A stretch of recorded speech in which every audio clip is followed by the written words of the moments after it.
আকাশ থেকে কান্নার আওয়াজ শুনতে পাই, হায়নাদের ওই তীরগুলিতে একটু মনের স্বস্তি নাই। ফিলিস্তিনের আকাশ থেকে কান্নার আওয়াজ শুনতে পাই, হায়নাদের ওই তীরগুলিতে একটু মনের স্বস্তি নাই। হারানো সেই ইমানি শক্তি জাগাও আরেকবার, হারানো সেই ইমানি শক্তি জাগাও আরেকবার।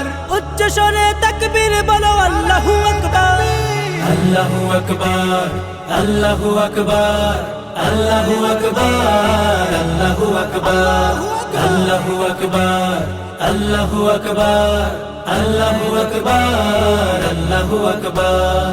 রক্ষা করো প্রথম কেবলা মুসলমানের প্রাণভূমি, খতম করো তাদেরকে আজ লক্ষ্য পানে যাও তুমি। রক্ষা করো প্রথম কেবলা মুসলমানের প্রাণভূমি, খতম করো তাদেরকে আজ লক্ষ্য পানে যাও তুমি। তোমার হাতেই আসবে বিজয়, আসবে রে আবার।